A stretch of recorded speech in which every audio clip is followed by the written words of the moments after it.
다시 한번 할렐루야.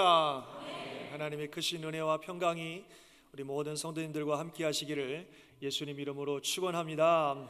아멘. 자, 오늘 아침부터요, 이제 주일 아침에 저희가 로마서를 함께 보려고 합니다.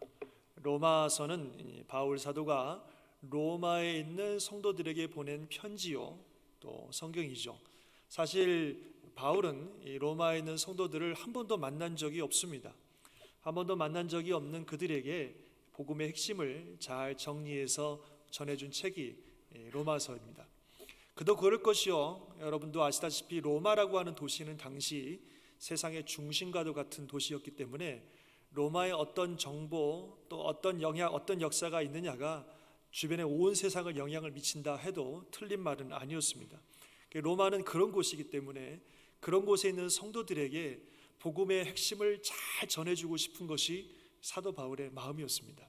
그래서 이 로마서를 통해서 아주 분명하고 정확하게 복음이 뭔지 그 핵심을 전달해주고 있습니다. 그래서 다른 성경도 참 귀한 성경들이지만 이 로마서라고 하는 성경이 아주 귀하고 또 큰 은혜와 능력이 있습니다. 역사적으로 수많은 믿음의 사람들이 이 로마서를 통해서 그들의 삶이 변했던 경우들이 많이 있어요. 대표적으로 우리가 잘 아시는 어거스틴이란, 한때는 참 불황과 같은 인생을 살았지만 그가 회심하고 돌아선 것도 로마서 말씀 때문이었습니다. 또 마틴 루터가 종교개혁을 일으킬 때도 오직 의인은 믿음으로 말미암아 살리라, 로마서 1장 17절의 말씀이 그의 어떤 종교개혁의 중심이고 핵심이었습니다. 또 우리 성결교단의 뿌리와도 같은 요한 웨슬레 목사님이 회심하고 변화한 것도 로마서의 말씀을 통해서 있습니다. 참 이 로마서라고 하는 이 성경이 정말 많은 사람들에게 영향을 미쳤던 그런 은혜가 있는 말씀입니다. 그래서 앞으로 주일 아침에 우리가 로마서의 말씀들을 함께 묵상하고 또 로마서가 주시는 메시지들을 함께 들으려고 합니다. 저와 여러분 모두에게 큰 은혜와 축복의 시간이 되실 줄 믿습니다. 기대하는 마음으로, 또 기대하는 마음으로, 기도하는 마음으로 이 로마서의 말씀과 함께 하셨으면 좋겠습니다.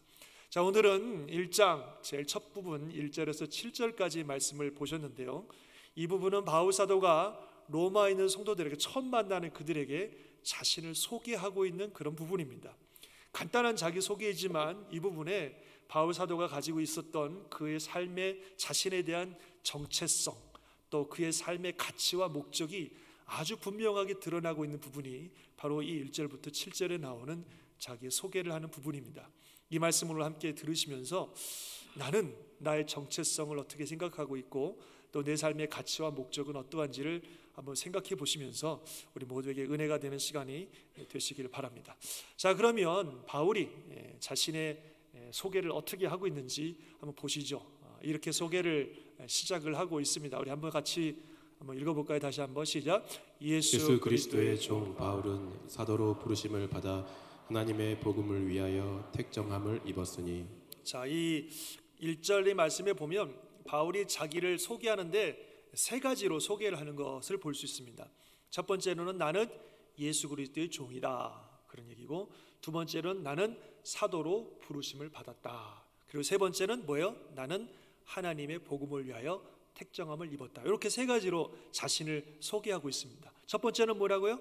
나는 예수 그리스도의 종이다. 두 번째는 나는 사도로 부르심을 받았다. 세 번째는 나는 하나님의 복음을 위하여 택정함을 입었다. 이렇게 세 가지로 자신을 소개하고 있습니다. 하나씩 한번 좀 살펴보겠습니다. 첫 번째로 나는 예수 그리스도의 종이다, 예수 그리스도의 종 바울이다, 이렇게 이야기를 하고 있습니다. 여기서 이 종이라는 말은 헬라어로 여러분 많이 들어보셨을 거예요. 둘로스라고 합니다. 둘로스. 이 둘로스라고 하는 단어가 가지는 의미는 한국말로 번역하면은 종이라는 말보다는 노예라고 하는 게 더 가깝습니다. 그래서 노예입니다. 노예. 영어로도 servant 이렇게 되어 있지만 사실 더 가까운 의미는 slave, 이렇게 우리가 번역하면 더 좋을 것 같아요. 그래서 이 종이라는 말은 노예입니다. 그래서 이 종 또는 노예는 우리가 잘 아시는 것처럼 그야말로 자기의 의지는 전혀 내세울 수가 없고 오직 주인의 명령과 말씀만 따라 사는 존재, 그게 종이고 그게 노예죠. 그래서 사도 바울은 자신이 바로 그런 예수 그리스도의 종이고 예수 그리스도의 노예라고 그렇게 자신을 부르고 있습니다. 당시에는 종과 노예 그러면은 굉장히 사회적으로 천하게 생각하고 멸시하는 그런 존재들이었는데, 바울은 나는 예수 그리스도의 종이고 노예입니다, 이렇게 자신을 소개하는 것입니다. 이것은 사도 바울이 가지고 있는 가장 기본적인 자기의 정체성입니다. 그가 무엇을 하든지 나는 예수 그리스도의 종입니다 라고 하는 자기 정체성을 가지고 있습니다. 그래서 예수님은 나의 주인이시고 나는 그분의 종입니다. 나는 이미 없습니다. 나는 죽고 나는 예수 그리스도로 살기로 결심한 사람입니다. 언제나 내 뜻과 내 생각들은 다 내려놓고 오직 나의 주인 되신 예수님의 뜻과 말씀에만 따라 사는 사람입니다. 그게 바울이 가지고 있는 자기 정체성이었습니다. 사실 바울은요, 여러분도 많이 아시겠지만 이전에는 대단한 사람이었어요. 세상의 영광, 권세, 물질, 명예 이런 것을 한 몸에 가지고 있던 사람이고 정말로 잘 나가던 청년이고 미래가 보장되어 있던 그런 사람이었습니다. 그런데 어쩐 일인지 이 바울이 예수님을 만나고 나서는 그 모든 세상의 명예, 권세, 물질 다 내려놓고 나는 이제부터 예수님의 노예로, 예수님의 종으로 살겠습니다. 나는 예수님의 종입니다. 그러고 사는 거예요. 사람들이 볼 때 이상하죠. 아니 당신 정신 있어? 뭐가 아쉬워서 그래? 아니 그 좋은 거 왜 다 내려놓고 이제 뭐 예수님의 종으로 사냔 말이야. 당신 왜 그래? 사람들은 그렇게 바울을 보고 얘기하겠죠. 그러나 바울은 세상 명예, 영광, 권세 그런 거 누리는 것보다 나는 예수님의 종으로 사는 게 훨씬 더 좋고 훨씬 더 감사합니다, 그렇게 얘기하는 거예요. 이게 억지로 벌 받을까봐, 안 하면 죽을까봐 그렇게 자기가 예수님의 종으로 산다는 게 아니라 정말 자발적으로 너무 즐거운 마음으로, 기쁨으로, 감사하는 마음으로 나는 이제부터 예수님의 종으로 삽니다. 그렇게 사는 사람이 바울이고 그게 자기가 가지고 있는 자기 정체성이었습니다. 심지어 빌립보서 3장 7절 이하에 보면 바울은 이렇게까지 얘기합니다. 우리 한번 읽어볼까요? 시작. 그러나 무엇이든지 내게 유익하던 것을 내가 그리스도를 위하여 다 해로 여길 뿐더러 또한 모든 것을 해로 여김은 내 주 그리스도 예수를 아는 지식이 가장 고상하기 때문이라. 내가 그를 위하여 모든 것을 잃어버리고 배설물로 여김은 그리스도를 얻고 그 안에서 발견되려 함이니. 아멘. 야, 예수님이 너무 좋아서, 예수님이 너무 귀해서 그분을 얻기 위해서라면 다른 모든 것들은 다 배설물처럼 여긴다. 그는 그렇게 이야기를 하고 있습니다. 이게 어떻게 가능합니까? 그것은 예수님의 가치를 그가 발견했기 때문에 그렇습니다. 예수님의 가치를 모르는 사람들은 바울의 이런 고백과 이런 삶을 보면 저 사람이 제정신이 아니구만, 미쳤구만, 아니 그 좋은 걸 다 내려놓고 왜 저러고 살아, 그렇게 생각하겠지만 예수님의 가치를 발견한 바울은 이렇게 사는 게 너무나 당연한 것입니다. 예수님은 정말 최고의 가치를 가지신 가장 귀한 보배와 같은 분이시기 때문에 그분을 얻기 위해서, 그분을 붙들기 위해서, 그분을 따르기 위해서 이전의 세상의 모든 것들은 다 배설물처럼 여긴다는 것이죠. 이게 너무나 당연하다는 거예요. 이건 마치 예수님이 비유로 말씀하신 밭에 감추인 보화를 발견한 한 농부와 같은 겁니다. 이 농부가 자기 밭도 아닌 남의 밭에서 일을 하다가 어느 날 일을 하다가 그 밭에 숨겨진, 그 밭에 감춰진 엄청난 보물을 발견한 겁니다. 그러자 어떻게 했어요? 이 농부가 집에 돌아가서 자기의 전 재산을 다 팔아서 그 밭을 샀다고 그랬습니다. 이 밭에 감추인 그 보화의 가치를 모르는 사람들이 볼 때는 이 농부의 하는 행동이 제정신이 아니죠. 당신 미쳤어? 그까지 밭이 뭐가 좋다고 당신 재산을 다 팔아다가 그 밭을 사냐고? 당신 제정신이야? 이렇게 얘기하겠지만 그 밭에 감추어진 그 보화의 가치를 아는 이 사람에게 있어서는 너무나 당연한 거예요. 누구라도 그 밭에 감추인 보화의 그 가치를 알았다면 누구라도 그렇게 했을 것입니다. 바울 사도가 발견한 예수님이 바로 그런 분이셨다는 겁니다. 너무나 보배롭고 너무나 귀한 분이시기 때문에 그분에 비하면 자기가 세상에 누렸던 모든 물질, 권세, 명예 이런 것들은 정말 눈에 하나도 들어오지 않는 거예요. 배설물 같아요. 쓰레기 같아요. 아무것도 눈에 들어오지 않아요. 이분의 얼마나 가치로운지, 이분의 가치를 발견하고 나니까 다른 것들은 하나도 눈에 들어오지 않더라는 거죠. 그게 바울의 고백입니다. 이 말씀을 이렇게 보면서 옛날 생각이 나세요. 마치 그 어렸을 때 저희가 갖고 놀았던 딱지 같아요. 여러분들 어렸을 때 딱지들 많이 가지고 노셨죠? 어렸을 때 가지고 놀았던 딱지 같아요. 그 어렸을 때 딱지는요, 우리 인생의 전부였습니다. 그리고 뭐 골판 딱지라는 게 있거든요. 아주 딱딱해가지고 아주 요거 하나만 얻으면 세상 천하를 다 얻은 것 같았습니다. 그래서 뭐 이 딱지를 가지고 그냥 돌아다니면서 이 아이들이 가지고 있는 딱지를 다 모으는 게 제 인생의, 우리 인생의 가장 중요한 목표였습니다. 그래서 막 그 딱지를 다 따가지고 한 묶음씩 가지고 있으면 너무 행복하고 세상에 부러울 것이 없고 세상을 다 가진 것 같은 아주 그런 즐거움과 행복함에 우리가 살았을 것입니다. 아마 여기 어르신들 옛날에 딱지놀이 하시던 분들은 다 공감하실 거예요.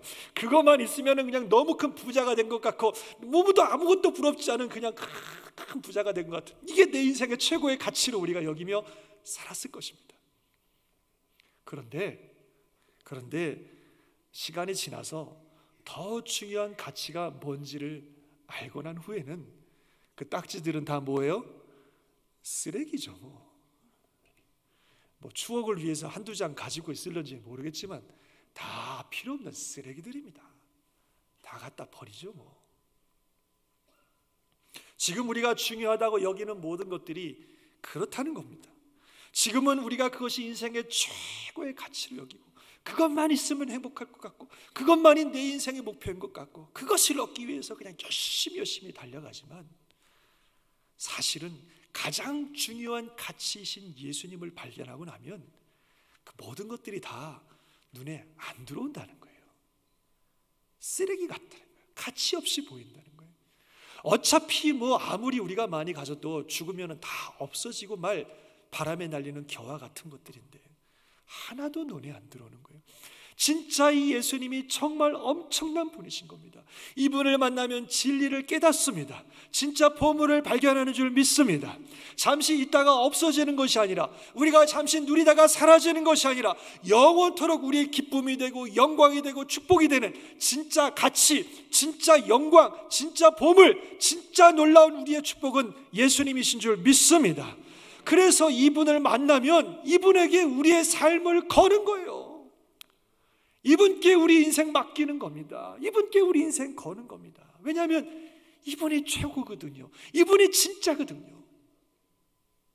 솔직히 우리는 한 치 앞도 내다볼 수 없는 우리 인생 아니겠습니까? 뭘 알겠어요. 더군다나 우리가 몇 번 사는 것도 아니고 단 한 번밖에 살지 못하는 이 소중한 인생을 있다가 없어질 것에, 진리도 아닌 것에, 가치롭지 못한 것에 우리가 허비할 수는 없지 않습니까?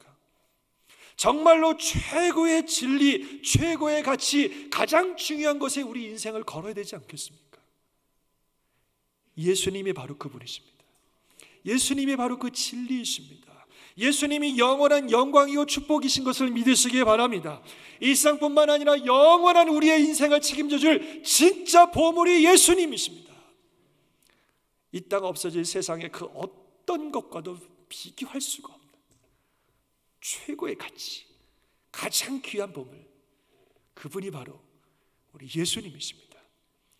그래서 이 예수님을 얻으면 세상 그 모든 것들을 다 얻은 것보다도 더 귀한 겁니다. 왜냐하면 예수님이 세상 그 어떤 것보다도 귀하기 때문에 그렇습니다.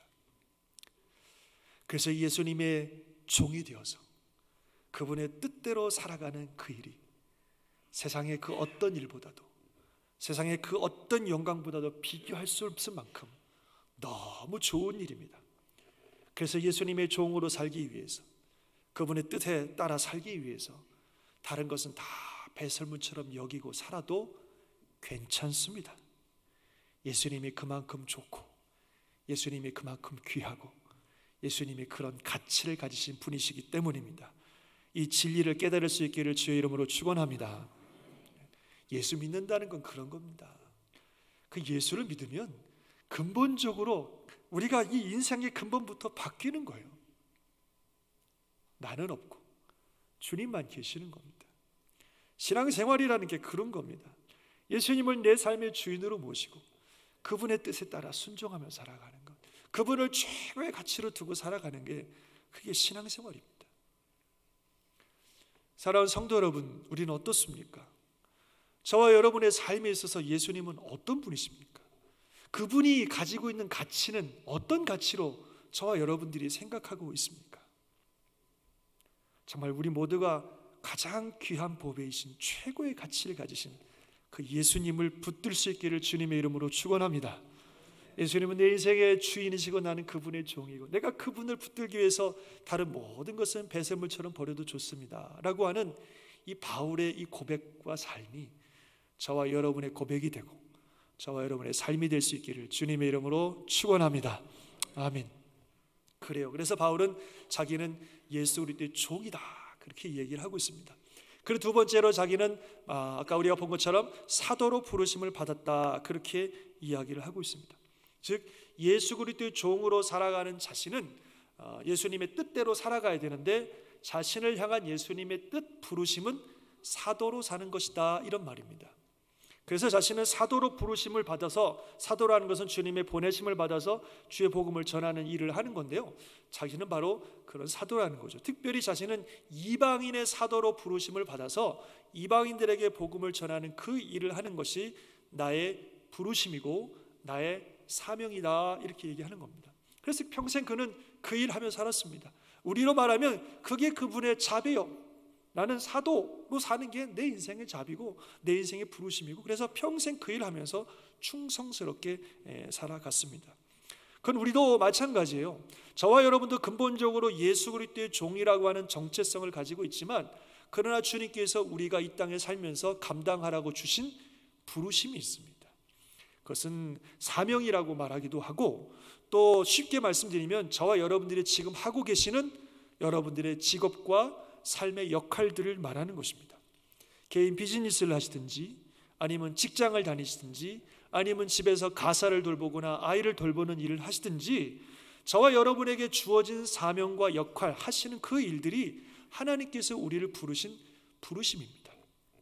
물론 우리의 직업이 100%다 하나님의 부르심입니다 그렇게 말할 수는 없어요. 어떤 분들은 하나님의 부르심과는 반대되는 그런 삶을 사는 분들도 있어요. 재미있는 얘기가, 어떤 전도사님이 어떤 섬 마을에 목회를 가셨어요. 그래서 이제 첫 목회를 시작하는데 그 마을의 작은 교회를 섬기셨는데, 그 교회 아주 중진인 한 집사님이 우리 집에 오늘 신방 와달라고 그러신 거예요. 그래서 그 전사님이 그 집에 신방을 가셨어요. 가서 예배를 드리면서 그분이 이제 전사님 저를 위해서 기도해 주시고 제가 하는 일이 잘 될 수 있도록 기도해 주세요, 축복 기도해 주세요, 그렇게 부탁을 하셔서 예 알겠습니다, 제가 우리 집사님의 일이 잘 되도록 기도해 드리겠습니다. 근데 실례하지만 무슨 일을 하세요? 그랬더니 저 포주입니다, 포주. 이렇게. 포주가 뭔지 아시죠? 여성들 이렇게 하는 거. 섬마을에서 그런 일을 하고 계시는 거예요. 그러면서 축복기도 해달라고. 안 웃으시네. 참 기가 막힌 일인데, 우리가 하는 일이 다 주님의 일이라고 말할 수는 없죠. 정말 내가 하는 이 일이 주님이 원하시는 일인지 아닌지를 우리가 한번 체크해 봐야 됩니다. 어쨌든 여러 가지 여건과 상황 속에서 내게 주신 어떤 환경과 여건과 상황 속에서 어떤 일을 주셨다면 그건 우리에게 부르시는 그 부르심이죠.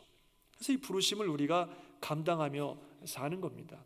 또 이 주님의 부르심은요, 한번 부르시면 평생 그 일만 하도록 하시지는 않은 것 같아요. 어떤 분들은 직장 생활 하다가 또 비즈니스로 주님이 부르시기도 하고, 또 어떤 분들은 집안에서 가정을 돌보시다가 또 잡을 가지시기도 하고, 또 어떤 분들은 비즈니스 하다가 선교사로 부르시기도 하고, 이렇게 주님이 때를 따라 우리를 이렇게 부르시는데 그 부르심에 따라 살아가시면 되는 거죠. 제가 아는 어떤 장로님은 이렇게 비즈니스 하시다가 은퇴할 쯤 돼서 주님이 선교사로 부르셨어요. 그래서 장로님하고 권사님하고 필리핀에 선교사로 가셨는데, 이제 남은 인생은 선교사로 살아야 되겠다 그래서 미국에서의 삶을 다 정리하고 가진 거 다 정리하고 두 분이 이제 필리핀으로 가셨습니다. 한 15년 정도 사역을 하셨는데요, 이 권사님의 이 몸이 너무 안 좋아져 갖고 도저히 선교 사역을 더 이상 감당할 수가 없게 됐습니다. 그래서 다시 미국으로 돌아오셨어요. 80이 다 되셔서. 그러면서 이제는 제가 다시 지역교회 장로로 부르셨습니다. 그리고 이제 장로로서 역할을 하시는데요, 두 분이 그냥 80이 다 되셔갖고 머리가 허여신데 오시자마자 성가대를 딱 쓰시는 거예요.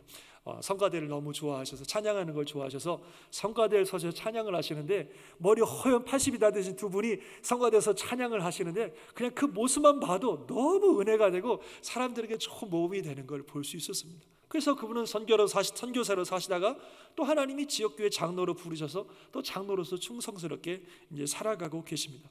어쨌든 부르심이라는 건 그런 겁니다. 하나님이 때와 상황에 따라서 우리를 이렇게 부르시기도 하고 저렇게 부르시기도 하고 역할과 사명들을 우리에게 주십니다. 그럴 때에 우리는 우리에게 주신 그 부르심, 그 역할과 사명을 감사함으로 충성스럽게 감당해야 되는 줄 믿습니다. 잘 아시겠지만 직업이라고 하는 것, 또 부르심이라 하는 것, 어떤 거는 좋고 어떤 건 나쁘고 어떤 건 귀하고 어떤 건 천하고 그런 건 없습니다. 하나님께서 저와 여러분에게 부르신 그 부르심의 삶의 자리는 하나님이 필요해서 부르시는 것이고, 그래서 우리는 내게 주신 이 삶의 자리를 감사함으로 충성스럽게 감당해야 되는 줄 믿습니다. 사도 바울의 다른 편지에 보면요, 심지어는 아까 말씀드린 것처럼 당시 사회적으로 볼 때 가장 천하고 멸시받는 모습이었던 노예들에게, 종들에게도 뭐라고 말씀하시냐면 당신들이 종들로 살아가는 것 하나님의 부르심이라고 알고 충성스럽게 종으로 살아가시고 당신들의 주인을 대할 때에 예수님 대하듯 하십시오. 이렇게까지 이야기를 합니다. 에베소서에 나온 말씀인데요, 한번 같이 읽어볼까요? 종들아 두려워하고 떨며 성실한 마음으로 육체의 상전에게 순종하기를 그리스도께 하듯 하라. 아멘. 그래서 때로는 내가 정말 원치 않는 환경과 상황에 내가 놓여지고 그런 역할과 그런 일들을 해야 될 때도 있습니다. 그러나 그것이 하나님이 내게 주신 삶의 자리고 부르심이라고 하면 충성스럽게 무엇을 하든지 주님 대하듯이, 누구를 대하든지 예수님 대하듯이 우리가 그 역할들을 잘 감당해 갈 수 있기를 주의 이름으로 축원합니다. 그게 우리를 향한 주님의 부르심입니다. 그래서 바울은 사도로 부르심을 받아서 그 일들을 해 나가는 겁니다. 그러면서요, 아주 중요한 이야기를 하고 있습니다. 여러분들 주의 깊게 보셔야 되는 말씀인데요, 그 다음의 얘기입니다. 그 다음에 뭐라고 말하고 있냐면 하나님의 복음을 위하여 택정함을 입었다, 그렇게 얘기하고 있습니다. 이것은 자기의 부르신 그 부르심의 목적을 말씀하는 건데, 부르심을 받아서 사도라고 하는 직책을 가지고 또 우리로 말하면 사도라고 하는 잡을 가지고 살아가지만 내가 살아가는 이 삶의 목적은 하나님의 복음입니다, 이런 말이에요. 무슨 말씀인지 이해가 되십니까? 내가 사도라고 하는 직책과 사명을 가지고 살아가지만 이 삶의 목적은 하나님의 복음입니다. 즉 사도회라고 하는 이 삶을 통해서 하나님의 복음을 전하는 것, 그것이 그의 삶이라고 하는 것입니다. 바로 그 일을 하기 위해서 하나님이 그를 따로 구별하셔서, 택정하다는 말은 따로 구별한다는 건데 따로 구별하셔서 하나님이 세워주시고 그를 불러주셨다는 거죠. 여기서 하나님의 복음은 바로 누구를 가르치냐면 예수 그리스도를 가리키는 겁니다. 그 다음에 그가 설명하고 있는데요, 한번 읽어보겠습니다. 시작. 이 복음은 하나님이 선지자들을 통하여 그의 아들에 관하여 성경에 미리 약속하신 것이라. 그의 아들에 관하여 말하면 육신으로는 다윗의 혈통에서 나셨고 성결의 영으로는 죽은 자들 가운데서 부활하사 능력으로 하나님의 아들로 선포되셨으니 곧 우리 주 예수 그리스도시니라. 아멘. 그래서 하나님의 복음은 누구예요? 우리 주 예수 그리스도시니라. 예수 그리스도죠. 그래서 바울은 자신이 사도로서 부르심을 받아서 그 사도의 직책을 통해서 예수 그리스도를 전하는 삶을 살고 있다. 내가 살아가는 삶의 목적은 하나님의 복음이신 예수 그리스도다, 이렇게 자신을 소개하고 있습니다. 이 부분이 참 중요합니다. 저와 여러분도 마찬가지입니다. 우리에게 각자 주어진 부르심은 다르지만 그 부르심의 목적은 같습니다.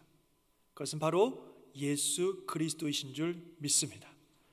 저는 목사로 부르심을 받아서 목사로 살지만 제 삶의 목적은 예수 그리스도입니다. 여러분들도 각자 주어진 역할과 직업을 가지고 사시지만 여러분들의 삶의 목적도 예수 그리스도십니다. 아유, 바울 사도야 또 목사님이야 그렇게 부르셨으니까 예수 그리스도를 위해 살지만 우리는 뭐 직장인이고 가정주부고 비즈니스맨이고 그런데 뭐 우리까지 뭐 그래도 그렇게 할 필요가 있을까요? 그렇지가 않다는 거예요.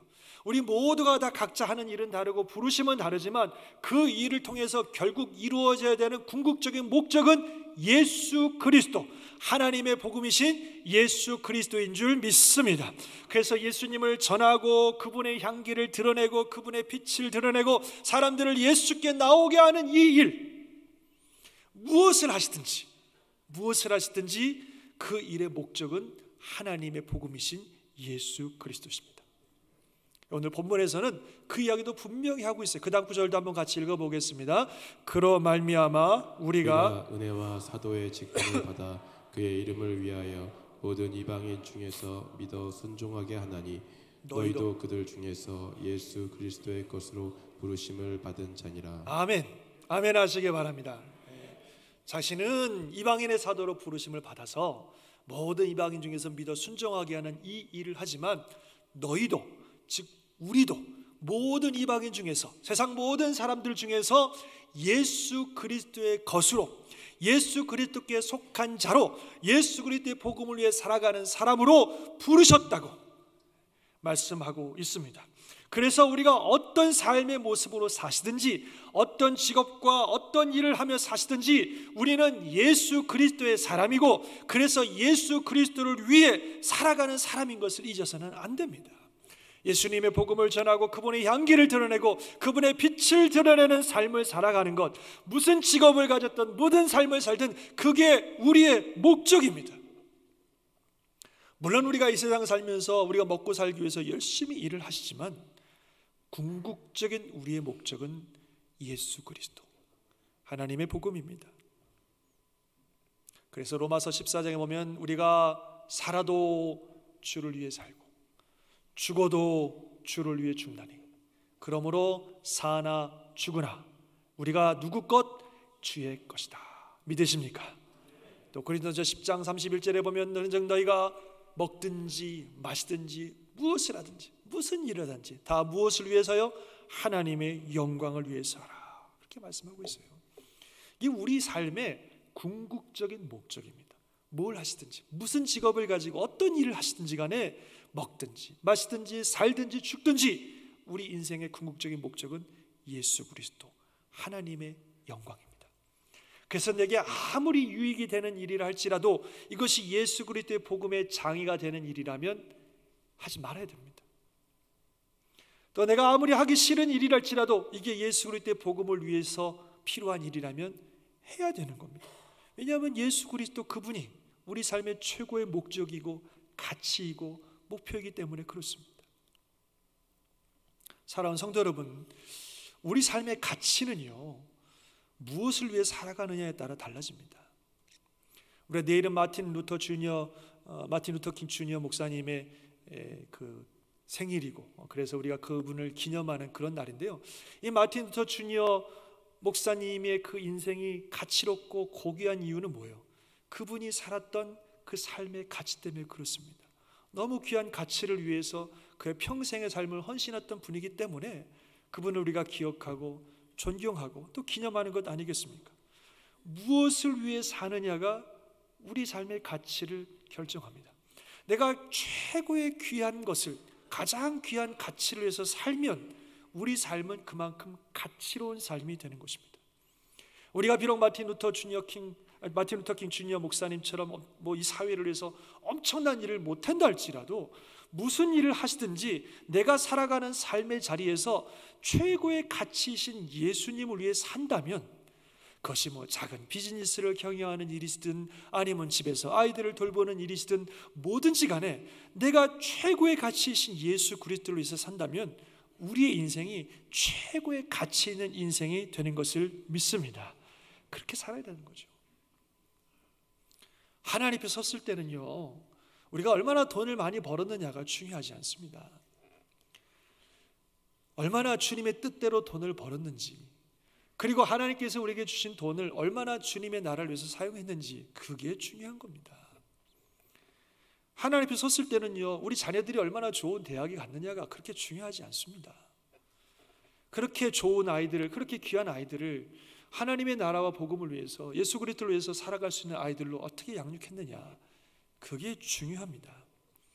무엇을 하든지 우리의 목적과 가치는 예수 그리스도, 세상에서 가장 보배로우신 보배이신 예수 그리스도이십니다. 그분을 위해 살 때 우리 인생 가장 보배로운 삶이요 가치 있는 삶이 되는 줄 믿습니다. 그 은혜가 임하시기를 주님의 이름으로 축원합니다. 할렐루야. 말씀을 정리하죠. 사랑하는 성도 여러분, 주 예수님보다 귀한 것은 세상에 없습니다. 그 어떤 명예, 그 어떤 영광, 그 어떤 기쁨, 그 어떤 풍요도 비교할 수가 없습니다. 세상이 그 모든 것들을 다 누려보았던 솔로몬, 세상의 명예, 기쁨, 영광 다 누려봤던 솔로몬은 그의 인생의 결론을 헛되다고, 다 헛되고 그렇게 결론 지었습니다.